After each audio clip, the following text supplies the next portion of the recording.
محترم ناظرین اکرام، السلام علیکم ورحمۃ اللہ وبرکاتہ۔ آج مجھے یہ بات اور یہ خبر آپ حضرات کے سامنے پیش کرتے ہوئے مسرت اور بہت خوشی محسوس ہو رہی ہے کہ میرے ایک ننھے سے بچے حافظ محمد ارشد نے قرآن مجید حفظ مکمل کیا، اور اس خوشی کے موقع پر ہم نے ایک چھوٹی سی ختم قرآن کی مجلس رکھی، اور ماشاءاللہ بہت سارے لوگ اس میں جمع ہوئے اور بچے کو دعائیں دی۔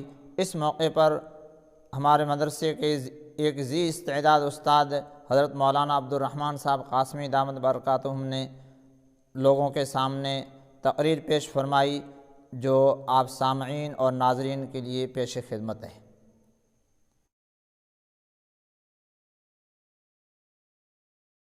الحمد للہ کفا والصلاة والسلام علی محمد المصطفیٰ اما بعد فاعوذ باللہ من الشیطان الرجیم بسم اللہ الرحمن الرحیم انا نحن نزلنا الذکر وانا له لحافظون وقال النبی صلی اللہ علیہ وسلم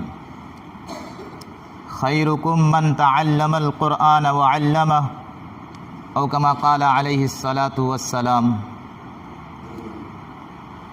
اللہم صلی علی سیدنا و مولانا محمد وعلی آل سیدنا و مولانا محمد وبارک وسلم۔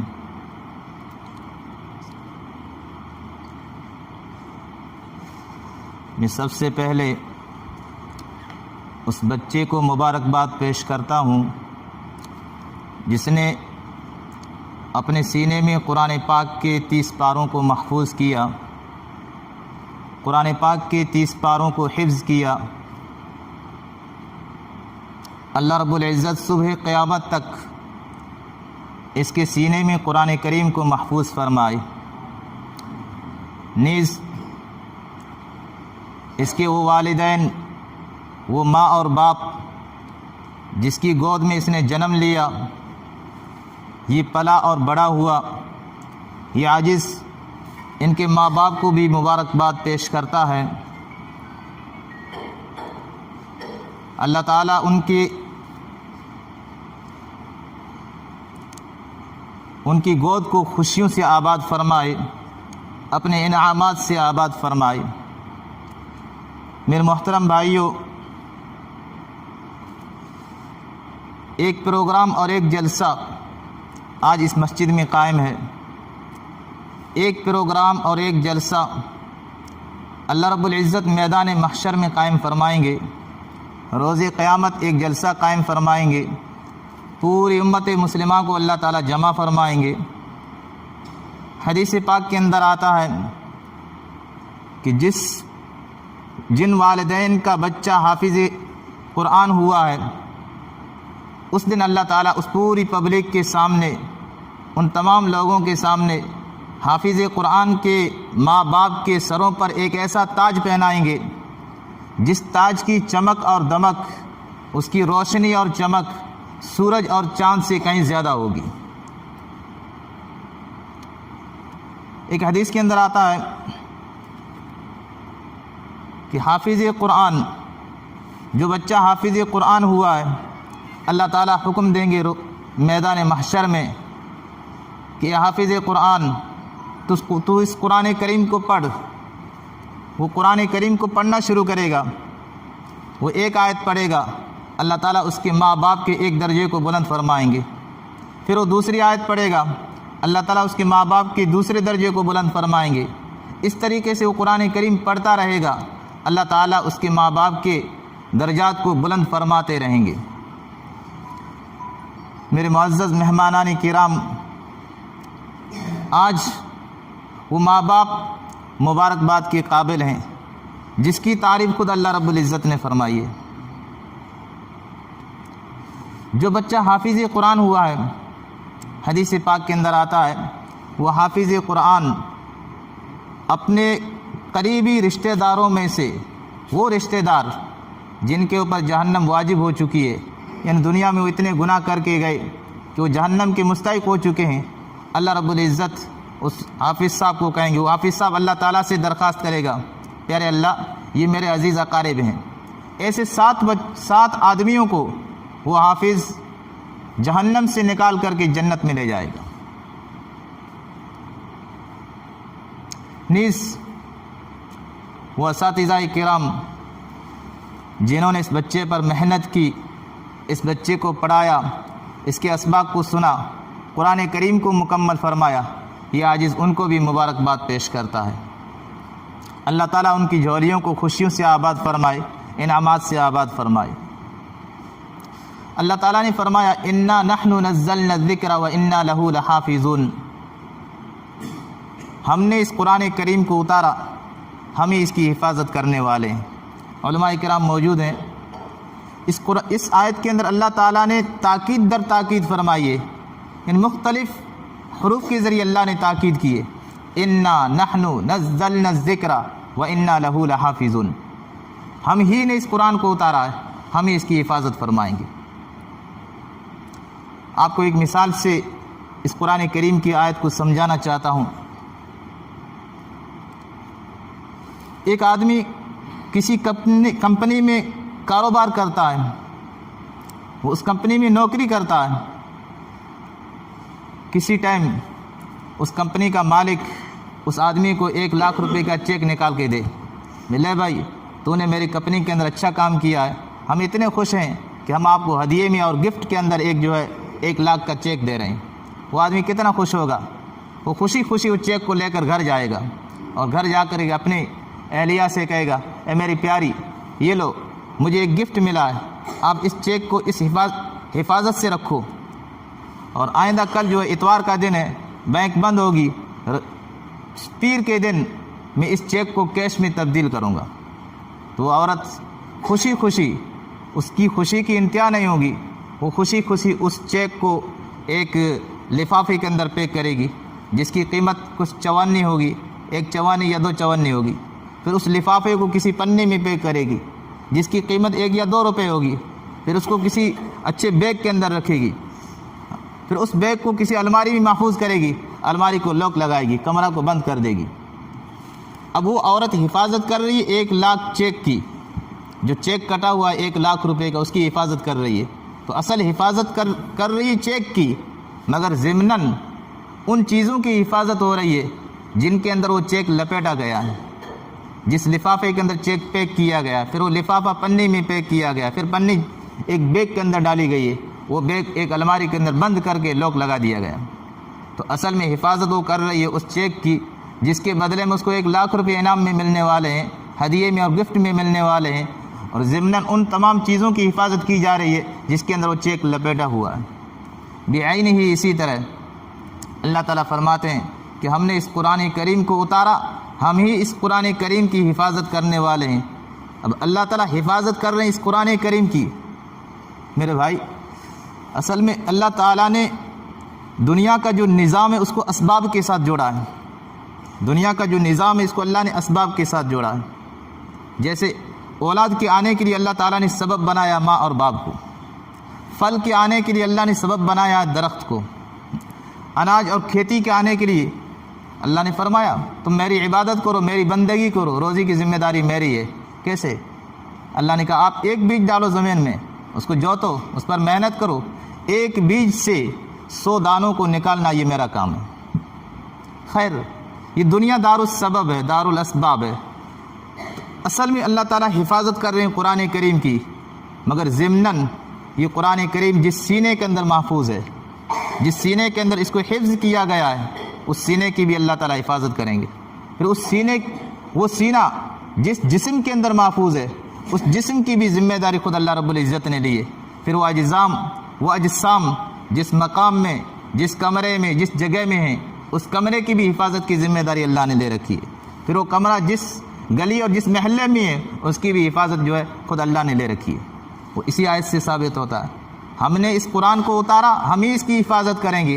اصل میں حفاظت تو اللہ تعالیٰ قرآن کریم کی کر رہے ہیں، مگر ضمناً ان تمام چیزوں کی حفاظت کی جا رہی ہے جس کے اندر یہ قرآن کریم پیک کیا گیا ہے۔ قرآن کریم اللہ رب العزت کی ایک محبوب ترین کتاب ہے۔ حضرت آدم علیہ نبینا علیہ الصلاۃ والسلام سے لے کر ہمارے نبی تاجدار مدینہ سرکار دو عالم صلی اللہ علیہ وآلہ وسلم تک جتنے انبیاء آئے ہیں، اللہ تعالیٰ نے ان کے اوپر کچھ نہ کچھ صحیفے، چھوٹے موٹے رسالے نازل کیے۔ ان تمام رسالوں کا نچوڑ اللہ تعالیٰ نے قرآن کریم کے اندر بیان کیا۔ اللہ نے اس قرآن کے اندر ایک ایسی کشش رکھی ہے، ایک ایسی حلاوت اور ایک ایسی مٹھاس رکھی ہے کہ آدمی قرآن کریم پڑھتا رہے، کبھی اس کو تھکن نہیں ہوگی۔ جیسے پڑھے گا اس کا دل چاہے گا اور پڑھیں، ورنہ دنیا کا رول اور نظام یہ ہے، آپ دنیا کی کسی کتاب کو پڑھو، ایک مرتبہ اپنے زیر مطالعہ، زیر نظر سے گزر جائے، پھر جی نہیں چاہتا اس کتاب کے پڑھنے کا۔ اللہ نے اس قرآن میں ایک ایسی کشش رکھی ہے کہ پڑھیں تو جو سنے وہ بھی اس کی طرف مائل ہو جائے۔ صحابہ کرام قرآن کریم کو پڑھا کرتے تھے، نبی علیہ الصلاۃ والسلام قرآن کریم کو پڑھا کرتے تھے۔ مکہ کے جو بڑے بڑے لیڈر تھے، جو بڑے بڑے آدمی تھے، جو قرآن کا انکار کرنے والے تھے، اللہ کے نبی علیہ الصلاۃ والسلام اور صحابہ کا جو انکار کرنے والے تھے، جب یہ قرآن ان کے سامنے پڑھا جاتا تو ان کا دل آٹومیٹک ان کی طرف کھنچتا چلا جاتا۔ تو اللہ نے اس میں ایک ایسی کشش اور ایک ایسی لچک رکھی ہے کہ آٹومیٹک وہ قرآن کریم کی طرف جو ہے ان کے دل کھنچتے چلے جاتے ہیں۔ حدیث پاک کے اندر اللہ نے فرمایا، اللہ کے نبی علیہ الصلاۃ والسلام نے فرمایا کہ قرآن کریم جو ہے ایک رسی ہے، قرآن کریم جو ہے ایک رسی ہے، اس کا ایک سرا اللہ تعالیٰ نے اپنے ہاتھ میں تھامے رکھا ہے، باندھے رکھا ہے، اور دوسرا سرا ہم اور آپ پکڑ کے بیٹھے ہیں۔ تو اب بتائیے، جس حصے کو ہم نے پکڑا ہے، پھر اس کے دوسرے حصے کو اللہ نے پکڑ رکھا ہے، تو کبھی وہ انسان جو ہے غیر آباد نہیں ہو سکتا، وہ انسان کبھی ذلیل و خوار نہیں ہو سکتا جس کے ہاتھ میں قرآن کریم ہو۔ اس مخلوق کو پیدا کرنے سے پہلے اللہ تعالیٰ نے فرشتوں کے سامنے قرآن کریم کی جو ہے کچھ صورتوں کی تلاوت فرمائی، جیسے سورہ یاسین شریف ہے، سورہ طٰہٰ، ان کی تلاوت فرمائی۔ فرشتوں نے ان کی تلاوت کو سنا اور سن کر کے وہ مچل اٹھے، اللہ سے کہنے لگے، باری تعالیٰ یہ قرآن جس امت پر نازل ہوگا وہ امت کتنی خوش نصیب ہے، وہ کتنی بابرکت امت ہوگی جس کے اوپر یہ قرآن اتارا جائے گا۔ پھر وہ سینہ جس کے اندر یہ قرآن محفوظ کیا جائے گا وہ کتنا خوش نصیب ہوگا۔ اس زبان کو مبارک ہو، اس زبان کو بشارت ہو جس کے ذریعے سے اس قرآن کریم کی تلاوت کی جائے گی۔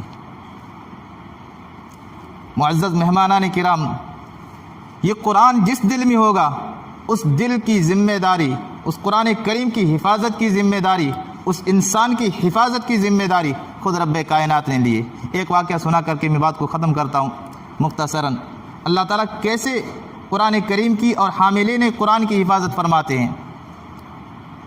ایک قصہ لکھا ہے، ایک بچہ تھا جس کے والدین کا، جس کے باپ کا انتقال ہو گیا، وہ بچہ یتیم ہو گیا۔ ماں کے پاس اتنا نان و نفقہ نہیں کہ اس کو کسی اسکول یا کسی یونیورسٹی میں اس کو پڑھا سکے، چنانچہ ماں نے کسی مدرسے سے اس بچے کو منسلک کروا دیا، کسی مدرسے میں اس کو بھیج دیا۔ وہ بچہ صبح مدرسے جاتا اور شام کو واپس لوٹ کر کے اپنے ماں کے پاس گھر آتا۔ اس بچے کا جو چچا تھا اس کی نیت میں خلل ہوا، اس کی نیت میں فساد پیدا ہوا۔ اس نے یہ سوچا، بھائی کا انتقال ہو چکا ہے، اس کا ایک بچہ ہے، اگر یہ بڑا ہوگا تو باپ کی ملکیت کا یہ مالک بنے گا، تو کیوں میں ایسا نہ کروں، اس بچے کو ختم کر دوں اور اس کی جو ماں ہے اس سے میں نکاح کر لوں، اس بھائی کی جو ملکیت ہے اس کے اوپر میں قبضہ جما لوں۔ چنانچہ اس نے سازش رچی، جو ہے ایک پلان چلایا۔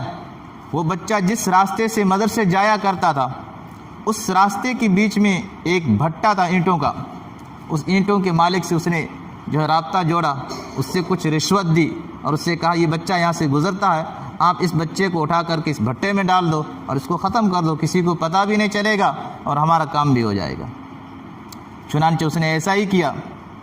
ایک دن بچہ وہاں سے گزرا، بھٹے کے مالک نے اس بچے کو بلایا اپنے پاس اور بلا کر کے اس کو اٹھا کر بھٹے میں ڈال دیا۔ اب آگے دیکھیے نظارہ، ماں کو اطلاع ملی بچہ پہنچا نہیں ہے، اس نے تحقیق کرنا شروع کی، ادھر ادھر تلاش کرنا شروع کیا۔ پوچھتے پوچھتے اس بھٹے والوں سے بھی پوچھا، بھی میرا بچہ ابھی آیا نہیں ہے، روزانہ شام کو میرے گھر آتا ہے، آیا نہیں ہے، کہاں گیا پتہ نہیں۔ آپ نے دیکھا جب ماں مچل اٹھی، ماں کی دل کی کڑن جب دنیا کے سامنے واضح ہوئی، ظاہر ہونے لگی، تو اس بھٹے میں سے ایک آدمی تھا جس نے اس ماں کو اطلاع دی، کہا بھائی ہاں بچہ تھا، اس بچے کے بارے میں اس کے چچا نے اور اس بھٹے کے مالک نے ایسی ایسی سازش کی، اس بچے کو اٹھا کر بھٹے میں ڈال دیا، اس کو جلا دیا گیا۔ ماں کو یہ تو تسلی ہوگی بچہ تو ختم ہو چکا ہوگا۔ خیر اس نے ان سے درخواست کی، مطالبہ کیا، ٹھیک ہے ابھی میرا بچہ تو چلا گیا، آپ ایسا کرو کم از کم میرے بچے کی لاش کو تو نکال کے میرے حوالے کرو تاکہ میرے دل کو سکون پہنچے، ٹھنڈک پہنچے۔ جب بھٹا کھولا گیا تو اس کے اندر کیا دیکھتے ہیں؟ آگ جل رہی ہے، معصوم بچہ اس کے اندر بیٹھا ہوا ہے اور ہنس بھی رہا ہے۔ بچے سے سوال کیا گیا، پوچھا گیا اس آگ سے آپ کو کس نے بچایا؟ بچے نے جواب دیا مجھے جب آگ کے اندر ڈالا گیا، آگ کی لپٹیں میری طرف جب دوڑنے لگی تو میرے کو بس ایک سبق یاد آیا جو میرے استاد نے آج مجھے پڑھایا تھا، وہ سورہ فاتحہ کا سبق تھا۔ سورہ فاتحہ میرے استاد نے مجھے پڑھائی تھی، میں نے سورہ فاتحہ پڑھنا شروع کی۔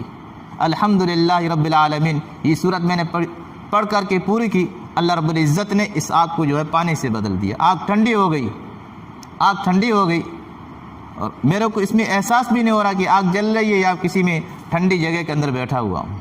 دیکھو قرآن کا یہ معجزہ، اللہ نے خود وعدہ کر رکھا ہے جو میرے قرآن کو پکڑے گا تو قرآن کی تو اللہ حفاظت کرے گا ہی، ضمناً ان تمام چیزوں کی بھی اللہ تعالیٰ حفاظت کریں گے جس کے اندر یہ قرآن شریف محفوظ کیا جا رہا ہے۔ اللہ تعالیٰ سے دعا ہے کہ اللہ تعالیٰ ہم سب کو حاملین قرآن بنائے۔ وآخر دعوانا ان الحمدللہ رب العالمین۔